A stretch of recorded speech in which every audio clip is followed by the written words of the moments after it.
ஆஸ்திரேலிய அணிக்கு எதிரான ஒருநாள் கிரிக்கெட் தொடரில் மோசமான ஆட்டத்தை வெளிப்படுத்திய இந்திய அணியின் இளம் கேப்டன் சுப்மன் கில் மீது கடுமையான விமர்சனங்கள் அதிகரித்துள்ளது. கேப்டனான பின்பு பொறுப்புடன் விளையாடுவார் என எதிர்பார்க்கப்பட்ட போதும் பொறுப்பின்றி ஆட்டமிழந்ததோடு கேப்டனாகவும் பல்வேறு தவறான முடிவுகளை எடுத்து சுப்மன் கில் விமர்சனத்தை பெற்று வருகிறார். ஆஸ்திரேலிய அணிக்கு எதிரான ஒருநாள் கிரிக்கெட் தொடரை இந்திய அணி 2-1 என்ற கணக்கில் இழந்துள்ளது. முதல் 2 போட்டிகளிலும் இந்திய அணி படுதோல்வியை சந்தித்த நிலையில் மூன்றாவது ஒருநாள் போட்டியில் ரோஹித் சர்மா மற்றும் விராட் கோலியின் அபார ஆட்டம் காரணமாக இந்திய அணி மகத்தான வெற்றியை பெற்று அசத்தியது. ரோஹித் சர்மா மற்றும் விராட் கோலி ஆகியோரின் கம்பேக்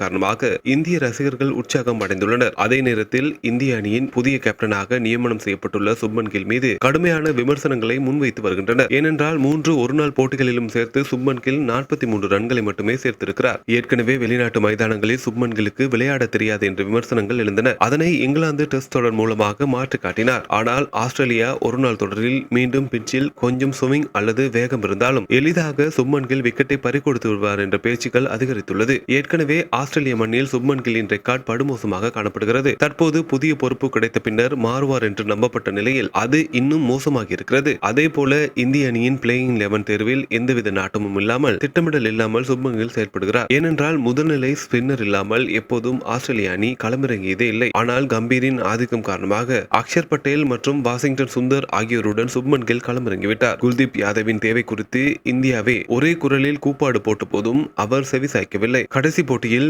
குல்தீப் யாதவை கொண்டு வந்து வெற்றி பெற்றார். அதே போல சுப்மன் கில் இன்னும் வீரர்களின் திறமையை மதிப்பிட தெரியாமல் திணறி வருகிறார். ஹர்ஷித் ராணா எப்போதும் மிடில் ஓவர்களில் பவுலிங் செய்யக்கூடியவர். அவருக்கு ஓபனிங் கொடுக்க சுப்மன் கில் முடிவு செய்தது ஏன் என்பது இப்போது வரை தெரியவில்லை. மாறாக நல்ல வேகம் இருக்கக்கூடிய பிரசித் கிருஷ்ணாவை தாமதமாக அட்டாக்கில் கொண்டு வருகிறார். இதனால் பயிற்சியாளர் கம்பீர் ஓய்வறையில் கொடுக்கும் திட்டத்தை செயல்படுத்துவதில் மட்டுமே குறியாக இல்லாமல் சுப்மன் கில் பிட்ச் மற்றும் சூழலுக்கு ஏற்ப முடிவு எடுக்க கற்றுக்கொள்ள வேண்டியது அவசியமான ஒன்றாகும். இதனை அடுத்தடுத்த தொடர்களில் சுப்மன் கில் மாற்றிக்கொள்ளவில்லை என்றால் கேப்டன்சி பொறுப்பே அவருக்கு மிகப்பெரிய சிக்கலாகிவிடும் என்று பார்க்கப்படுகிறது.